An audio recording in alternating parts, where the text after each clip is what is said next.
Hello friends, गुरी web developer channel में आपका स्वागत है। आज हम इस वीडियो में कुकीज़ और सेशन के बारे में पढ़ने वाले हैं। किस प्रकार पीएचपी में कुकीज़ और सेशन को यूज़ किया जाता है। तो सबसे पहले बात करते हैं कुकीज़ और सेशन है क्या। कुकीज़ और सेशन एक स्टोरेज है जिसमें कुछ अपने डेटा को स्टोर कर सकते हैं। अब इसमें कौन सा डेटा स्टोर किया जाता है? इसमें बेसिकली यूज़र की डिटेल्स को रखा जाता है। अब बात करते हैं ऐसा क्यों, यूज़र की डिटेल ही क्यों रखी जाती है? क्योंकि आपको पता है कि आपकी वेबसाइट या कोई भी वेब पेज, वेब एप्लीकेशन में मल्टीपल पेजेस होते हैं। आप सर्वर पर एक रिक्वेस्ट कर रहे हो जिसमें आप लॉगिन कर लेते हो। उसके बाद अगर आप कोई भी वेबसाइट का पेज ओपन करते हो और सर्वर पर वो रिक्वेस्ट करते हो, तो सर्वर को कैसे पता चलेगा कि ये रिक्वेस्ट किसने की है? क्या वही यूज़र है जिसने लॉगिन किया था? ऐसा तो नहीं उसके बाद कोई और उस पर रिक्वेस्ट कर रहा है। तो वो कुछ ऐसा डिटेल्स आपके कंप्यूटर में कुकीज़ और सेशन के माध्यम से स्टोर करवा देता है, जिससे वो चेक कर पाता है कि क्या वही यूज़र है। और वही यूज़र मतलब कि कौन सा यूज़र है, क्या उसकी आईडी है, क्या उसका नाम है, क्या उसका ईमेल आईडी है। ये कुछ डेटा अपने कुकीज़ में स्टोर कर लिया जाता है ताकि सर्वर हर रिक्वेस्ट पर आपको पहचान पाए कि ये कौन सा यूज़र है। क्योंकि एक समय में एक सर्वर के पास हज़ारों लाखों रिक्वेस्ट आ सकती है। अब वो कैसे पहचान पाएगा कि कौन सी रिक्वेस्ट आ रही है? वो पहचान पाएगा आपके कुकीज़ में स्टोर कुछ डेटा की। अगर ऐसा ना कुकीज़ और सेशन का यूज़ ना किया जाता हो तो सर्वर को आपको बताना होगा कि आप कौन हैं, आपका क्या यूनिक आईडी नंबर है। तो ऐसा कुछ डिटेल्स अपने को नहीं प्रोवाइड करवाना पड़ता, क्योंकि अपने कुकीज़ अपने ऑटोमेटिकली डेवलप कर ली जाती है। जब अपने वेबसाइट बनाते तो कुछ इस प्रकार की डिटेल्स इसमें सेव करवा दी जाती है ताकि एक्सेस कर पाएँ। और इसका एक एग्जाम्पल ये भी है, आप अगर कोई भी शॉपिंग वेबसाइट पे जाते हो, वहाँ ऐड टू कार्ट का ऑप्शन देखते हो, तो उस ऐड टू कार्ट में जो डेटा होता है वो आपका कुकीज़ में स्टोर कर दिया जाता है। क्योंकि वो ऐसा डेटा होता है वो सर्वर पर स्टोर नहीं कर सकते, क्योंकि बहुत सारे यूज़र मल्टीपल डेटा को ऐड करते रहते हैं। तो वो ऐसे ही अननेसेसरी सर्वर पर रिक्वेस्ट जाएगी, क्योंकि वो सिर्फ यूज़र से रिलेटेड है। यूज़र को क्या परचेज करना है और क्या वो इंटरेस्ट रखता है, वो ऐड टू कार्ट से वो डिटेक्ट कर लेते हैं। तो आप कोई भी ऐड टू कार्ट करते हो, कोई भी आइटम शॉपिंग वेबसाइट में, तो वो कहाँ स्टोर करवा दी जाती है? वो आपके कुकीज़ में, ताकि नेक्स्ट टाइम आपका जब यूज़र विजिट करता है आपकी वेबसाइट में तो वो ऐड टू कार्ट वाली आइटम आपको वापस देखने को मिल जाती है। अब अपने चलते हैं कुकीज़ और सेशन में डिफरेंस देखते हैं और फिर इनको देखते हैं किस प्रकार कोड में इम्प्लीमेंट किया जाता है। तो आपको एक इमेज दिख रही होगी, इसमें आपको बताया कि कुकीज़ का जो डेटा स्टोर होता है वो कंप्यूटर पे, मतलब कि जो आपका क्लाइंट या कोई भी क्लाइंट जिस ब्राउज़र से कोई भी वेब एप्लीकेशन या वेबसाइट को एक्सेस कर रहा होता है, तो वो जो ब्राउज़र है उस ब्राउज़र में ही कुकीज़ को स्टोर कर दिया जाता है। बट सेशन क्या होता है? सेशन सर्वर के साइड पे स्टोर किया जाता है। और इसकी जो लिमिटेशन है, कुकीज़ की लिमिट है, वो है सिर्फ 4 KB की। इससे ज़्यादा आप इसमें डेटा स्टोर नहीं कर सकते एक वेबसाइट के लिए। और अगर बात करते हैं वही सेशन की, तो सेशन में अनलिमिटेड डेटा स्टोर किया जाता है, इसका कोई भी लिमिट नहीं है। ये सेशन के स्टोरेज पे डिपेंड करता है कि सेशन का स्टोरेज कितना बड़ा है। और कुकीज़ किसी भी सेशन पे डिपेंड नहीं रहती, कुकीज़ डायरेक्टली अपने पे सेल्फ डिपेंड है। और ये इसको बनने के लिए किसी और स्टोरेज की ज़रूरत नहीं होती। बट बात करते हैं सेशन की, तो सेशन डिपेंड रहता है कुकीज़ पे, क्योंकि सेशन को बनाने के लिए एक आईडी जनरेट होती है, एक की जनरेट होती है जो कुकीज़ में स्टोर रखी जाती है। कुकीज़ का जो एक्सपायरी टाइम है वो अपने अकॉर्डिंग सेट किया जाता है, और जितना उसको एक्सपायरी टाइम दिया जाएगा, 1 दिन का, 2 दिन का, वो 2 दिन के बाद ऑटोमेटिकली एक्सपायर कर दी जाती है।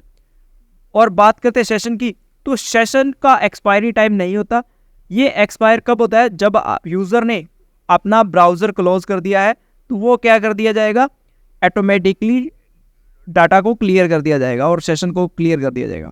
अब बात करते हैं दोनों में सिक्योर कौन है। कुकीज़ सिक्योर नहीं है, क्योंकि कुकीज़ को डायरेक्टली कोई भी जाके देख सकता है कि उसमें क्या डेटा स्टोर किया गया है। पर सेशन में ऐसा नहीं होता। सेशन में कोई भी डेटा अगर स्टोर रखता है तो वो फुली सिक्योर रहता है, उसमें कोई भी इंटरफेयर करके उस डेटा को देख नहीं सकता। कुकीज़ को डिसेबल करने के लिए कोई भी अपने पास फंक्शन नहीं आता, बट यहाँ अपने कह सकते हैं कि डिलीट करने के लिए कोई फंक्शन नहीं आता। बस सेशन को डिलीट और डिसेबल करने के लिए सेशन डिस्ट्रॉय नाम का एक फंक्शन आता है, जो सेशन को डिस्ट्रॉय भी कर सकता है और उसे डिसेबल भी कर सकता है। कुकीज़ को बनाने के लिए सेट कुकीज़ नाम का फंक्शन यूज़ किया जाता है, और जहाँ इसको यूज़ करते हैं वो डायरेक्टली आप इसको यूज़ कर सकते हैं। बट अगर बात करते हैं सेशन की, तो सेशन बनाने के लिए सबसे पहले आपको सेशन को स्टार्ट करना होता है, वो भी फर्स्ट लाइन में। सबसे पहले जहां आपका प्रोग्राम स्टार्ट होता है उसकी पहली लाइन में आपको सेशन स्टार्ट लिखना होता है। अब यूज़ करते हैं इन तीनों को, बनाते हैं, चलते हैं विजुअल स्टूडियो कोड में। तो यहाँ सबसे पहले कुकीज़ बनाते हैं। तो मैं लिखता हूँ सेट कुकीज़। इसके अंदर आपको डेटा देना है। पहला तो आपका किस नाम से कुकीज़ बनाना है, तो मैं एक नेम नाम से कुकीज़ बना लेता हूँ और एक रखता हूँ फिर उसकी वैल्यू। तो यहाँ मैं वैल्यू लिखता हूँ गोरी, और इसके बाद मैं यहाँ इसका टाइम देना है, एक्सपायरी टाइम। तो मैं यहाँ लिखता हूँ टाइम, और ये अभी का टाइम है। अभी के टाइम से मैं 1 घंटा बाद का बना देता हूँ कि 1 घंटे बाद एक्सपायर होगा। फिर कोमा लिखता हूँ। इसके बाद आपको यहाँ स्लैश दे देना है। स्लैश का मतलब ये अपने रूट के पाथ पर है। तो अभी चेक करते हैं। तो मैं यहाँ एक बार इंस्पेक्ट में दिखाता हूँ कि मेरे पास कुकीज़ में क्या है। मैं पहले एक सेशन क्रिएट हुआ है, मैं इसे क्लियर कर देता हूँ, और अभी देखिए मेरे पास कोई कुकीज़ नहीं है यहाँ। ये आपको कहाँ मिलेगी वो भी मैं बता देता हूँ। आपको क्या करना है, सबसे पहले इंस्पेक्ट में जाना है। इंस्पेक्ट में यहाँ एरो का निशान मिलेगा, इसके अंदर आपको मिलेगा नेट एप्लीकेशन। इस एप्लीकेशन पे जैसे ही क्लिक करोगे, इस साइड जो टैब खुली हुई है वहाँ कुकीज़ का, और उसके एरो बटन पे जैसे ही ड्रॉप डाउन पे क्लिक करोगे तो आपका जो यूआरएल है, जैसे मेरे केस में लोकल होस्ट है तो वो लोकल होस्ट आपको दिखेगा, उस पर क्लिक कर देना है। तो यहाँ मेरे पास कुकीज़ के लिए आ चुका है। मैं इस पेज को रिफ्रेश करता हूँ तो यहाँ देखिए वो कुकीज़ बन चुका है। यहाँ उसका एक्सपायरी टाइम और रूट वगैरह का वो सारा दिया हुआ है, पाथ क्या है, और यहाँ अपने इस वैल्यू को एक्सेस कर सकते हैं और डायरेक्टली चेंज भी कर सकते हैं। ऐसी ही एक और कुकीज़ बना लेता हूँ मैं। ये कुकीज़ तो बन गया है, इसके मैं चेंज कर देता हूँ। मैं चेंज करता हूँ यहाँ एड्रेस, और यहाँ पे लिख देता हूँ जयपुर। अभी रिफ्रेश करते हैं तो पहले वाला कुकीज़ भी है और नया भी एक ऐड कर दिया गया है। एक और ऐड कर लेते हैं आईडी, और यहाँ मैं एक आईडी लिख देता हूँ। अभी चेक करते हैं तो यहाँ देखिए आईडी नंबर में भी एक डेटा स्टोर हो गया। अब ये अपने कुछ भी करेंगे, मैं इसको हटा देता हूँ और ये डेटा फिर भी रहने वाला है। देखिए अभी मैं इस ब्राउज़र को भी बंद करके वापस ओपन कर लेता हूँ। मैं लिखता हूँ लोकल होस्ट और चलते हैं अपने नेटवर्क में। अभी भी देखिए डेटा ये डिलीट नहीं होगा। इस डेटा को एक्सेस कैसे करना है वो देख लेते हैं। इस डेटा को एक्सेस करने के लिए अपने को लिखना है एको $_cookies। इसके अंदर आपने किस नाम का कुकीज़ एक्सेस करना है वो नाम प्रोवाइड करना है। तो मैं पहले नंबर पे मेरा नेम का जो कुकीज़ है वो नेम की वैल्यू एक्सेस कर लेता हूँ। तो यहाँ देखिए वैल्यू आ रही है।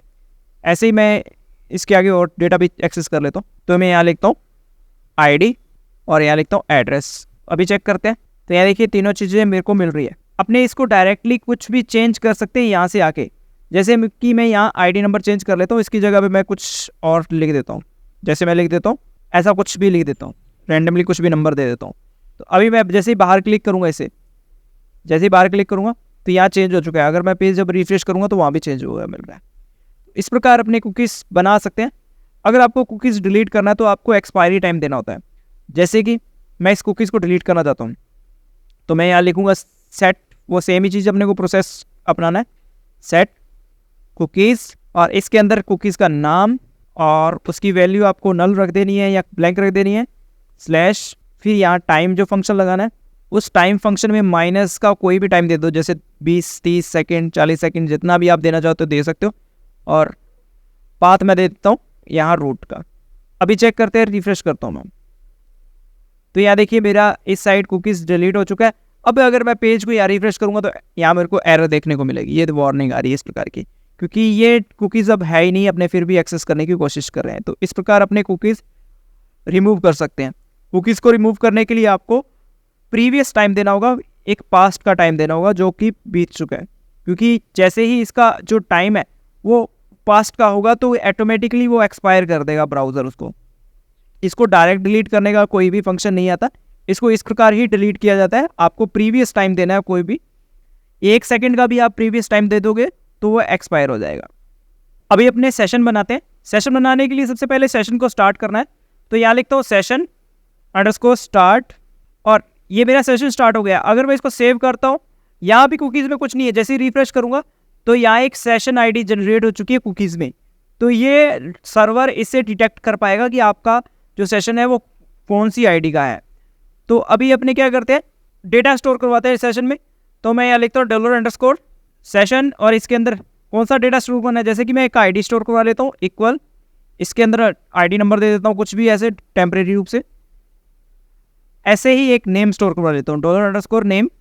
तो यहाँ लिखना है $_session। यहाँ ये जो सेशन है वो कैपिटल में ही लिखना है। इसके अंदर मैं नेम स्टोर करवा लेता हूँ। अब इन डेटा को मैं एक्सेस कर पाऊंगा। अभी अपने क्या करते हैं, इसको चेक करते हैं प्रिंट अंडरस्कोर आर करके, और यहाँ लिखता हूँ डॉलर अंडरस्कोर सेशन, और अभी चेक करते हैं इसको। तो यहाँ देखिए एक एरे बन गया की पेयर के रूप में, आईडी में आईडी स्टोर हुआ है, नेम में नेम स्टोर है। अब अपने को क्या करना है, ये हटाना है और एको लगा के इसको चेक कर सकते हैं। मैं लिखता हूँ डॉलर अंडरस्कोर, किसी का भी डेटा निकालना है। अब इनको कमेंट कर सकता हूँ मैं, क्योंकि ये डेटा ऑलरेडी स्टोर हो चुका है। सेशन किसका डेटा निकालना है, आईडी का, तो मैं कुछ इस प्रकार आईडी का डेटा निकाल सकता हूँ। तो यहाँ मेरे को इस प्रकार आईडी प्रोवाइड करवानी है। फिर यहाँ एको लिखता हूँ और यहाँ लिखता हूँ डॉलर अंडरस्कोर सेशन, इसके अंदर नेम भी निकाल लेते हैं, ऐसे ही चेक करते हैं। तो यहाँ देखिए दोनों डेटा आ रहा है। ये डेटा कब तक स्टोर रहेगा, जब तक ये मेरा ब्राउज़र खुला हुआ है। जैसे ब्राउज़र विंडो या क्लोज कर दूंगा तो ये बंद हो जाएगा। मैं एक नई टैब खोलता हूँ, फिर इसको क्लोज करता हूँ और हाई लिख के या इसको पेज को वापस खोल लेता हूँ। तो यहाँ देखिए अभी भी डेटा है, पर जैसे ही मैं ब्राउज़र बंद करता हूँ, अगेन इस ब्राउज़र को ओपन करता हूँ, तो यहाँ देखिए एक्सपायर हो चुका है, इसका जो डेटा है वो डिलीट हो चुका है। ये अब अनडिफाइंड बता रहा है डेटा। एक तो ये तरीका था अपने डेटा डिलीट करने का, आपको पता है कि कैसे डेटा डिलीट हो जाता है। और एक अभी मैं इसको सेव करता हूँ वापस सेक्शन को, देखिए अभी डेटा वापस आ चुका है। अब मैं इसको वापस कमेंट कर लेता हूँ, तो डेटा ऑलरेडी स्टोर है। अब एक अपने पास फंक्शन आता है जिसकी मदद से अपने इसके डेटा को डिलीट कर सकते हैं, वो है सेशन अंडरस्कोर डिस्ट्रॉय। अभी चेक करते हैं, तो यहाँ देखिए ये डेटा डिलीट हो चुका है। तो कुछ इस प्रकार अपने सेशन और कुकीज़ बना सकते हैं। ठीक है गाइस, मिलते हैं नेक्स्ट ट्यूटोरियल्स में। Bye bye.